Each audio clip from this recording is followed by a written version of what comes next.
right, hey guys, just wanted to touch base. Got our first ride out here on the new Polaris 4-stroke, the S4. This model today is the XC, and it's a 137. It's got the new 4-stroke motor, and had enough snow to come out here and play on the lake a little bit and get a feel for it. We've been waiting for this sled for a long time. We've had a lot of customers ask for it, and everyone says, man, if you could put a 4-stroke motor in the Matrix platform that handles really well, that'll be like the best combination. And finally we have it, and we get to ride it. So first impression hopping on it, you know, it definitely feels like a Matrix. Corners really well, suspension, geometry and everything is the same. This one has Polaris's own version of their adjustable clicker shocks on the front. Haven't been able to take it on any real big trails, but I'm impressed just looking at the quality, the build quality of the shock. It looks really cool. And the rear skid, we do have some rough stuff out here on the lake that we've been able to play around on, and impressed just like any other Matrix sled. It definitely gets the job done. All right, so standard on all of the different versions of the S4, you can put them in 3 different modes. On this one that doesn't have the 7S display, you just hold the center button down here and you get right into your options, and you got the rider modes.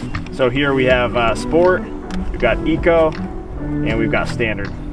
So I spent some time earlier in Standard, and you know, pretty impressive still, pretty good throttle response. But once you bump it up into the Sport mode, that's where it really performs, in my opinion.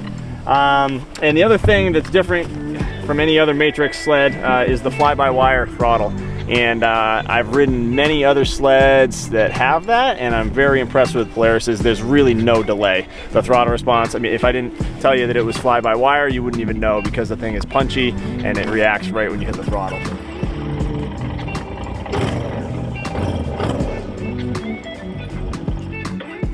So the motor is real smooth, real quiet. It really sounds kind of like the ATV or the side-by-side that you're used to from Polaris.